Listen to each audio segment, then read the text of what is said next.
मैं ये जानना चाहता हूं कि भारत में डेट, कर्ज कितने लोगों ने लिया। मैं ये जानना चाहता हूं भारत में कितने लोगों ने क्या क्या कर्ज लिया है।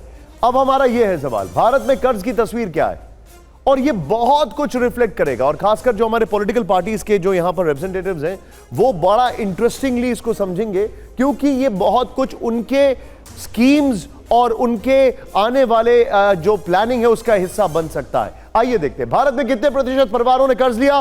बड़ा इंटरेस्टिंग है। पहला 22% कर्ज नहीं लिया, 78%। इन्वेस्ट कितने ने किया था आपको याद है, सोचिए जरा। अब 11% ने कर्ज लिया था, अब कर्ज बढ़ गया है। अंशुमन जी बड़ा आप मुझे गाइड करिएगा। 89% ने कर्ज नहीं लिया था, अब 78% ने कर्ज नहीं लिया है। ये अगला सवाल के बाद मैं अंशुमन सर के पास इसके बारे में आऊंगा। सीधे आइए, अब जो हमारा सवाल है, भारत में जेब का सर्वे, अब 12 महीने में भारतीय परिवारों ने कौन सा कर्ज लिया। अब ये बड़ा इंटरेस्टिंग है, देखिए जरा। पर्सनल लोन जो कि सबसे खतरनाक लोन है, बाय द वे, सबसे हाई रेट ऑफ इंटरेस्ट है 11%, home loan 8%, auto loan 4%, education loan 2%। Anshuman ji इसमें क्रेडिट कार्ड नहीं है, जो भी एक कर्ज की तरह ही है। हाँ, क्रेडिट कार्ड को पर्सनल लोन की कैटेगरी में माना जाता है। महत्वपूर्ण बात, इसमें दोनों आंकड़े काफी महत्वपूर्ण बता रहे हैं। भारत के मध्य वर्ग में परिवारों में जो इकोनॉमिक डिस्ट्रेस है उसकी दो महत्वपूर्ण वजह दिख रही हैं। पहले हम दूसरा वाला आंकड़ा लेते हैं। 11% पर्सनल लोन, ये वो लोन है जिसको लेकर अब रिजर्व बैंक और केंद्र सरकार भी परेशान है और बैंकों से कह रही है कि ऐसे कर्ज न दिए जाएं। यही वो शब्द है जो लगातार घूमकर अनसिक्योर्ड लोन के तौर पर आ रहा है। इससे लगता है कि लोगों के पास खर्च के लिए या बाकी जरूरतों के लिए पर्याप्त इनकम नहीं थी और इसलिए उन्होंने महंगे लोन ले रखे हैं, जो बैंकों के भी गले में फंसे हैं और सरकार के भी गले में फंसे हुए हैं। इससे दिखाई देता है। दूसरा जो महत्वपूर्ण हिस्सा है होम लोन, चूंकि मकानों की खरीद हुई पर मकानों के सस्ते मकानों की बिक्री नहीं, तो उनकी ग्रोथ रेट उतनी ज्यादा तेज नहीं दिखाई दी। पर भारत में कुल कर्ज 11 से 22% हो जाना मेरे लिए चौंकाने वाली बात है, क्योंकि यह साल भारत में ऊंची ब्याज दरों का था और ऊंची ब्याज दरों पर भी जो कर्ज लिया गया उसमें से अधिकांश कर्ज पर्सनल लोन था, क्रेडिट कार्ड क्रेडिट था, जो इससे दिखाई देता है। यह वाकई में एक चिंताजनक सवाल है हमारे सामने। और मैं एक क्विक रिएक्शन यहां पर आलोक शर्मा जी कांग्रेस से हमारे साथ, उनसे लेना चाहूंगा। आलोक जी आपका इस पर टेक वेरी क्विकली सर। देखिए, मुझे लगता है कि भारत के लोगों की जेब कटने का जो आप ये सर्वे दिखा रहे हैं अभी तक, उसमें सबसे खतरनाक आंकड़ा अभी आया है ये, कि किस तरह से जेब कटती चली जा रही है।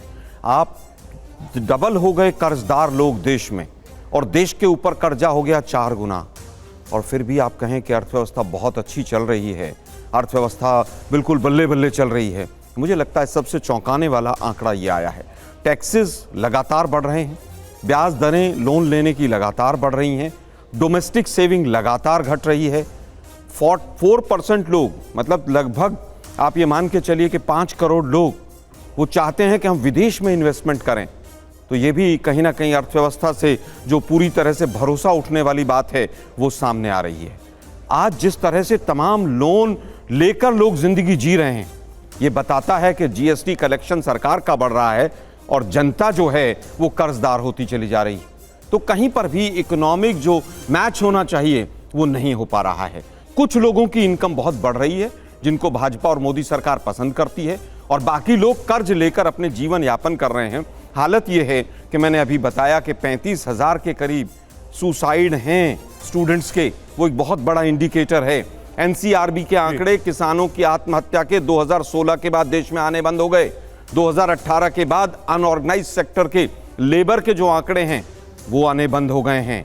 94% अनऑर्गेनाइज सेक्टर में एम्प्लॉयमेंट है। मुझे लगता है कि ये तमाम आंकड़े जो हिंदुस्तान के लोगों की जेब काटने के टीवी 9 पर दिख रहे हैं, देश को चौकन्ना हो जाना चाहिए। Point taken. प्रेम जी आपका इस पर क्या काउंटर है? पर्सनल लोन्स बढ़े हैं, लोग ने लोन्स लेना शुरू कर दिया है। देश को लूटने वाले हमेशा जेब कतराई का आरोप हमेशा लगाते हैं।